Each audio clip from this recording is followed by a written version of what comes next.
So a few days ago, I finished watching the complete collection for Mobile Suit Zeta Gundam,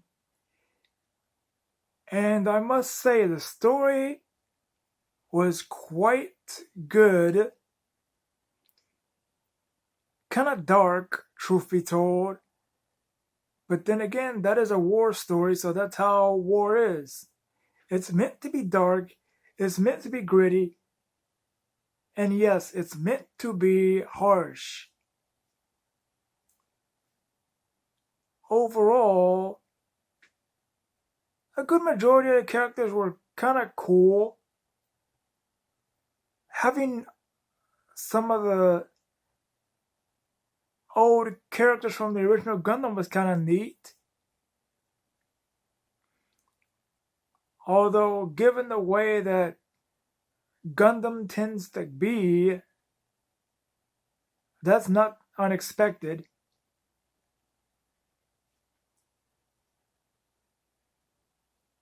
As for the designs for the story,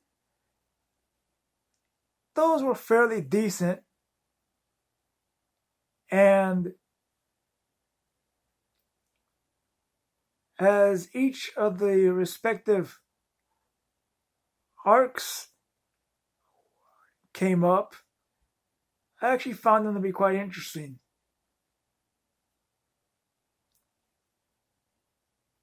Yeah, they were a bit they were like, darker and darker as the series went on because like I said, it's a war story, so there's going to be death and a lot of destruction. And yes, that happens in war. As for some of these characters and their reactions, this is where it gets to be, in my honest opinion, a bit absurd with how some of them reacted regarding the overall direction of the war.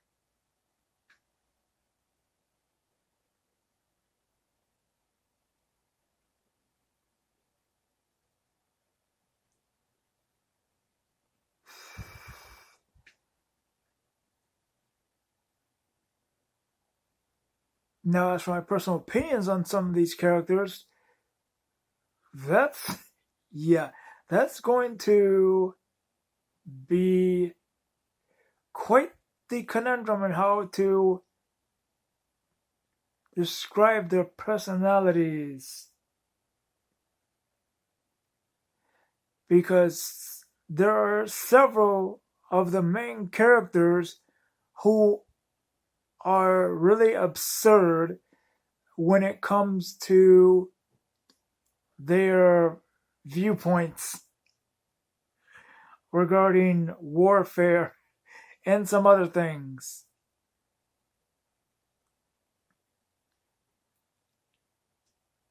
The main protagonist, Camille Bidon, let's be realistic, he's just a boy. He's not a grown man.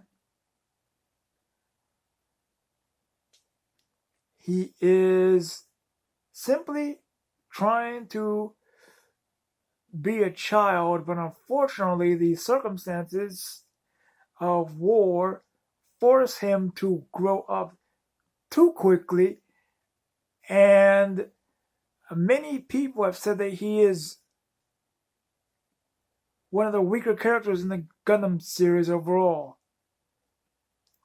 I actually find him to be much more reasonable because his viewpoints are straight on honest, and the fact that many times adults in certain situations will cover up the truth in order to boost morale, which is quite frankly stupid. Most of the AUG's members are essentially adults.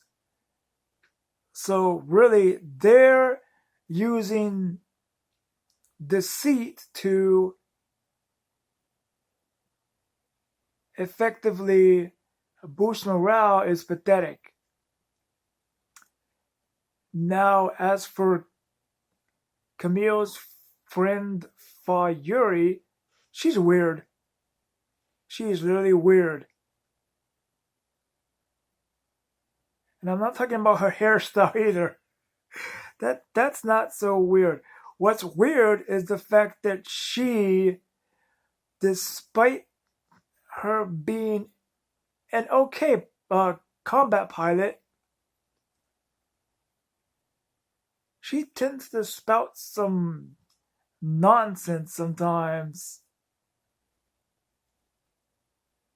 You're in a military organization, so really it's like spouting certain types of nonsense, especially when she starts talking about how this other female character deserves to be treated like a woman first and foremost. That is stupid and irrelevant. Firstly, it's a military organization. Gender is irrelevant in the military. Why even bring that up? Really, why even bring that up when you know it's not even an issue? Secondly, her being classified as a new type is completely incorrect.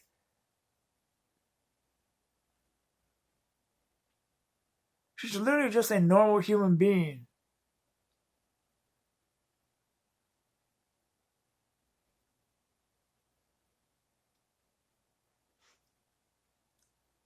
There are also a few, like I said, a few characters from the original Gundam, one of whom, Katz Kobayashi, is somewhat like Camille in that he really hates the idea of being in war. But unlike Camille, who will shut up after a while, Katz just won't.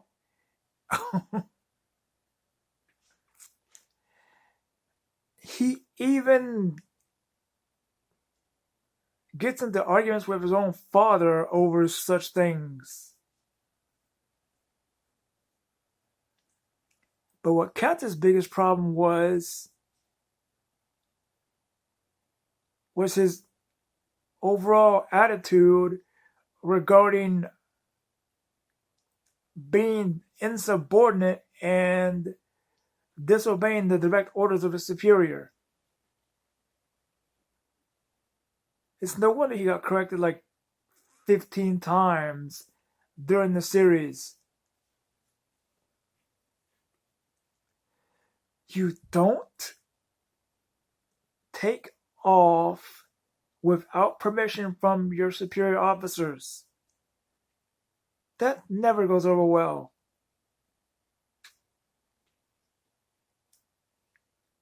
Reku Alond is the other female character that I referred to earlier who,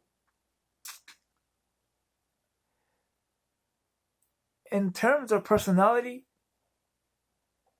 she's blunt and is a lot more feministic than Fa is. And she still brings up gender a lot.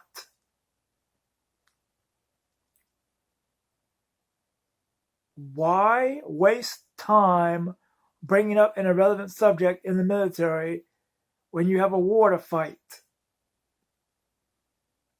It's pointless. And also, they don't help the morale of the other crew members when they do that either. It just brings more tension on board. Also, why would you have kids on board a warship? It's like stupid. You don't bring kids on board a military warship. You just don't.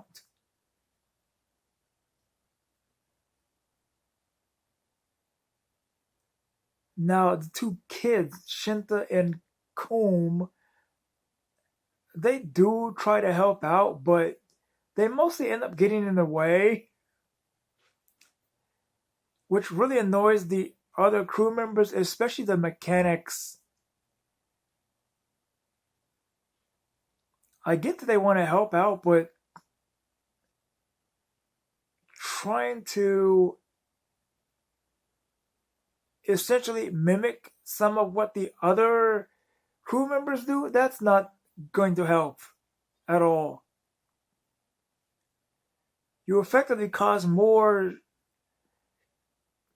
irritability and frustration with the other crew members when you try to do that than if you just stayed in their room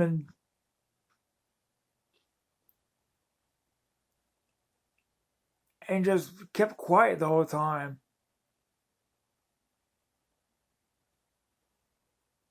Espionage, he's okay for a character.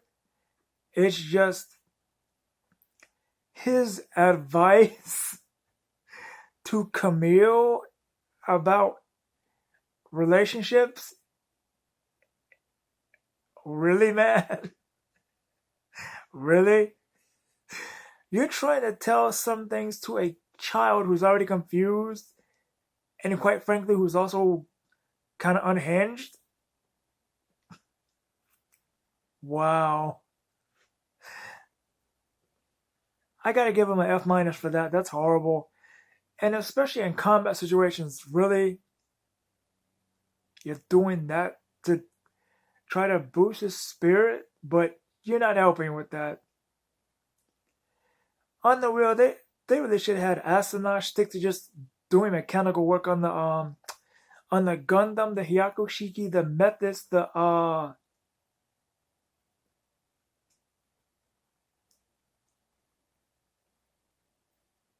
and the Zeta. Seriously, just stick to mechanical work.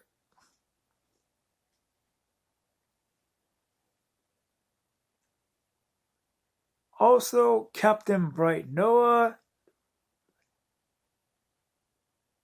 he is way, way, way too lax as far as the discipline on the Argama goes. Literally. He would literally prefer to just sit back most of the time and let the crew members fight it out amongst themselves for the most part. Which in certain situations regarding Camille, Fa, or Camille and Rico, I can understand. But as far as some of this other stuff,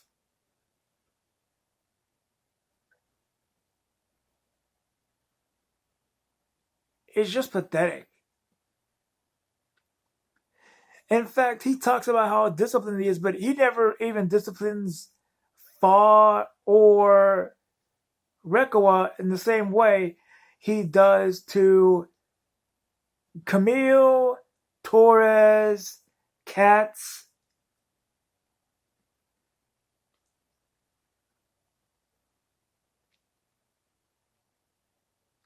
And I think at one point, Apolly.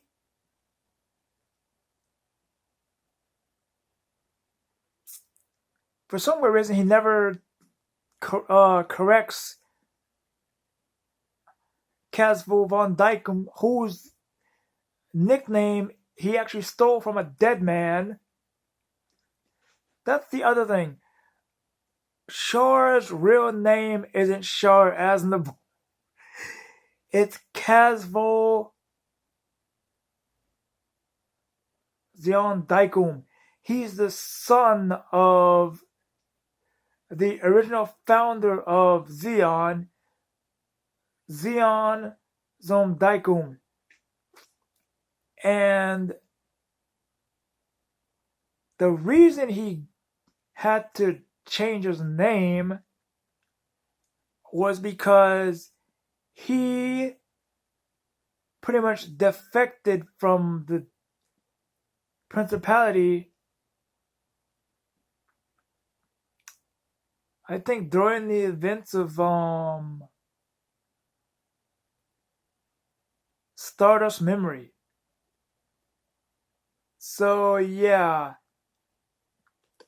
he was literally in hiding for like a good decade or more before the events of Zeta.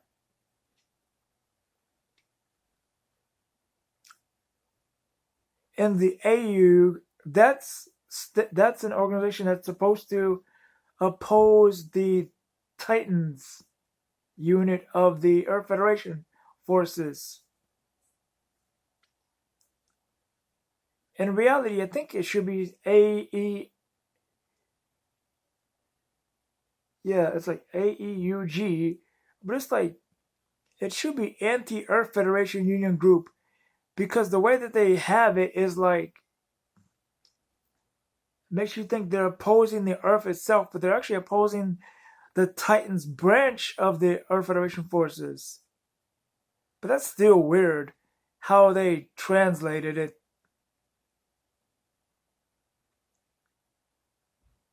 Overall, the AU,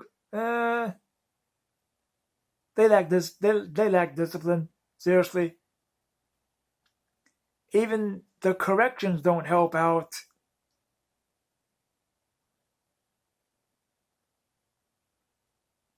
As for the Titans, they're more disciplined, but they are very, very brutal in the way that they discipline their people. And actually, sometimes they've actually killed their own people for being honest with their superior officers. Who does that? You kill your own soldiers for being honest with their superiors? See, that makes no sense. That literally makes no sense. Because you're not only losing soldiers by killing them, you're also losing morale as far as military organizations go, and that's even worse. Now, Karaba, which is the Earth-based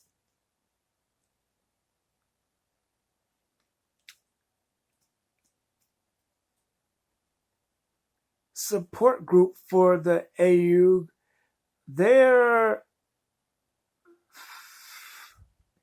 okay, I guess, as far as allies can go in that show because they do a fairly good job of helping out. And yes, two of the major characters in Karaba are from the original Gundam. Hayato Kobayashi and Amuro Ray. And I'm not a fan of the translation of Amuro's last name. It's not R-A-Y, it's R-E-I.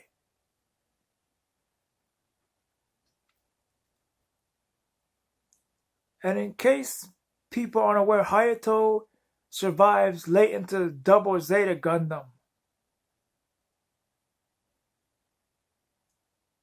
I think.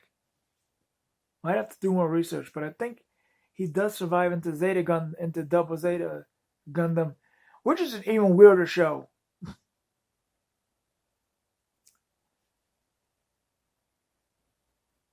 And I think Amuro does too. He doesn't make many appearances. As for some of the Titans, let's just be honest, they're corrupted. There's no good in that organization whatsoever.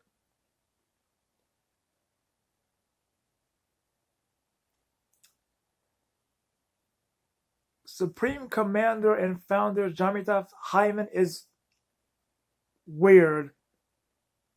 And he's also in his 70s. I'm surprised he's actually that old. Because the majority of Gundam characters don't even get to see 70. It's literally that rare to find a Gundam character that's that old.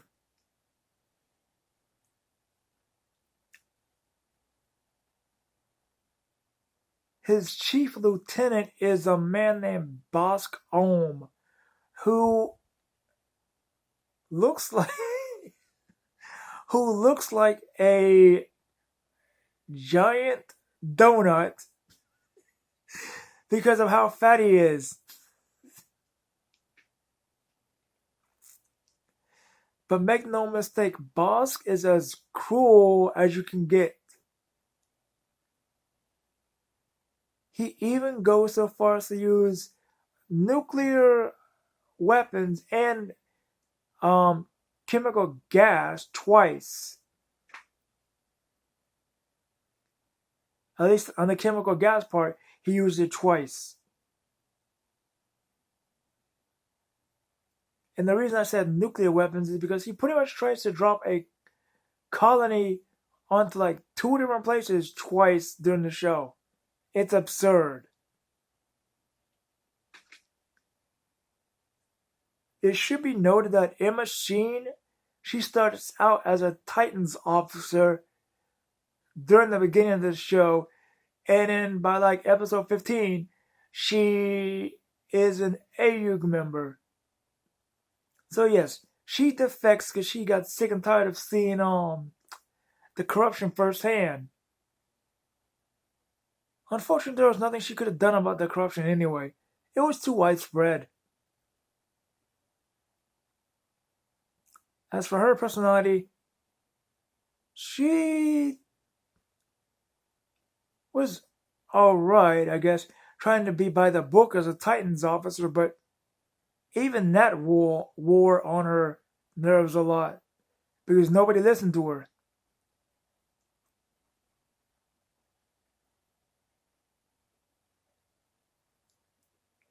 She tends to be somewhat of a feminist herself because she tends to think that while she was in the Titans, nobody would listen to her because she was a woman. It's actually because she did not have the command authority to get people to listen to her.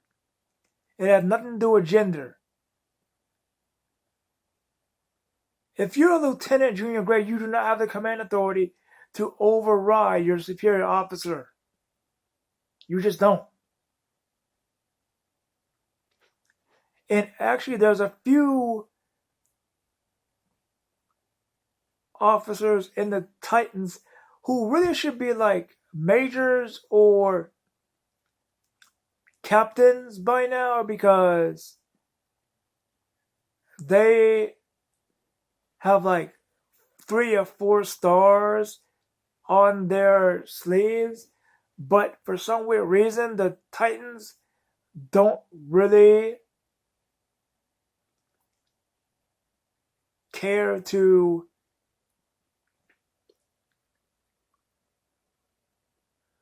respect the ranking system that they themselves made.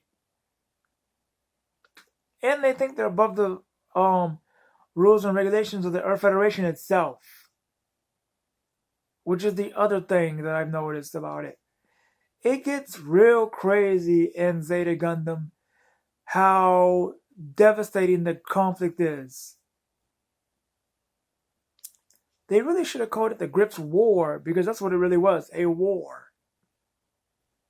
It was very devastating and a lot of colonies get obliterated during that war. Literally. There's like at least 10 or so colonies that get obliterated during the first half. And then there's like 7 or 8 that get obliterated via Grips 2, the G3 gas, and the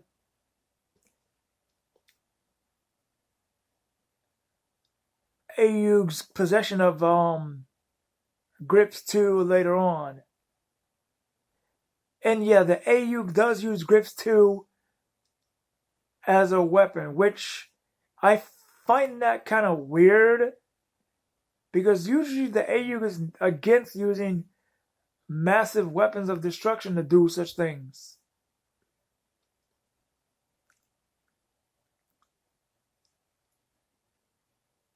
speaking of military organizations, the Earth Federation by this point is so corrupt that they will not put their foot down with the Titans until nearly the end of the series, because they were too scared to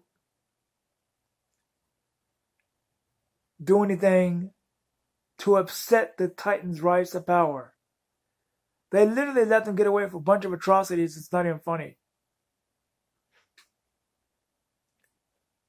Oh, I should also mention Pathamus Chirako, who's known as the Man from Jupiter. He's a new type, like Camille, but he is also very, very crazy.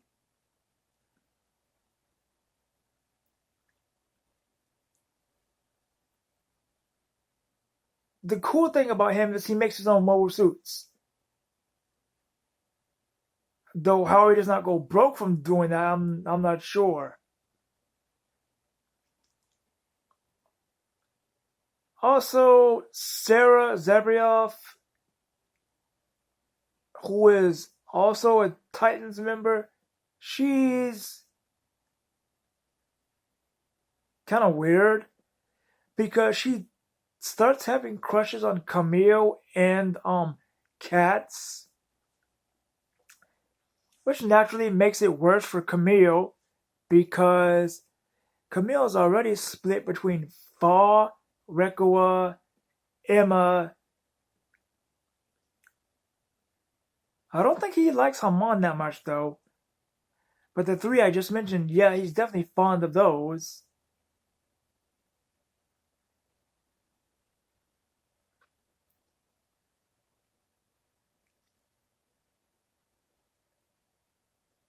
As for Roberto, he is, well, he's by the book, but him and Appley don't really do much. Except probably bug Camille to death.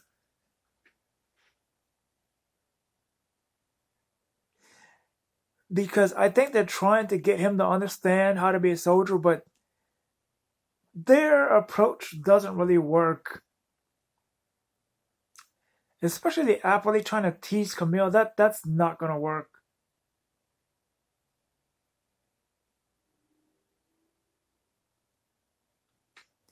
As far as Haman Khan goes,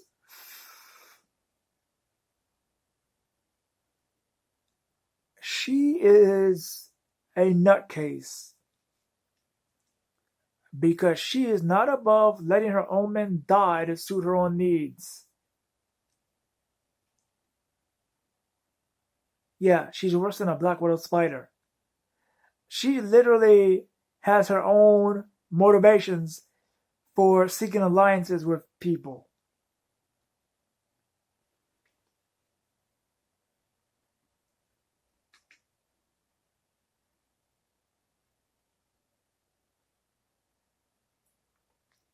So essentially, yeah, Zeta Gundam is very dark